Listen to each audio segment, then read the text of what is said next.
പക്ഷേ ഇതിനകത്ത് ഷിബിലി ഈ രാഷ്ട്രീയമായിട്ടുള്ള ചോദ്യങ്ങൾ ഉന്നയിക്കുക എന്ന് പറഞ്ഞിട്ടുണ്ടെങ്കിൽ ഏറ്റവും പ്രധാനപ്പെട്ട ചോദ്യം ഞാൻ വിചാരിക്കുന്നത് ഇതൊന്നുമല്ല.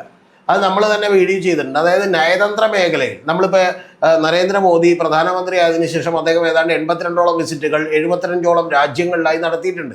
അതിൻ്റെ കണക്കൊക്കെ നമ്മൾ കഴിഞ്ഞോടെ പറഞ്ഞിരുന്നു. കാരണം 362 കോടി രൂപയോളം ചിലവായിട്ടുണ്ട്. കോടിയൊക്കെ പോട്ടെ, കുഴപ്പമില്ല. പക്ഷേ അതിനൊക്കെ എന്ത് റിസൾട്ട് ഉണ്ടായി, എന്താണ് ഗുണമുണ്ടായത് എന്നൊക്കെയാണ് പ്രതിപക്ഷം യഥാർത്ഥത്തിൽ ചോദിക്കേണ്ടത്. പക്ഷേ പ്രതിപക്ഷത്തിന് ഇതൊക്കെ ചോദിക്കാൻ പറ്റും. ഇപ്പോൾ ഓപ്പറേഷൻ സിന്ദൂറിനെ കുറിച്ചും അതുപോലെ ഓപ്പറേഷൻ മഹാദേവിനെ കുറിച്ചും ഒക്കെ വലിയ വിമർശനങ്ങൾ ഉയർത്താനാണ് പ്രതിപക്ഷം പാർലമെന്റിലേക്ക് ചെന്നത്. പക്ഷെ പ്രധാനപ്പെട്ട കാര്യം എന്ന് പറഞ്ഞാൽ ശശി തരൂരിനെ പോലെയുള്ള ആളുകൾ കൃത്യമായിട്ട് നരേന്ദ്രമോദി പറയുന്നതൊക്കെ ശരിയാണെന്ന് പറഞ്ഞുകൊണ്ടിരിക്കുകയാണ്.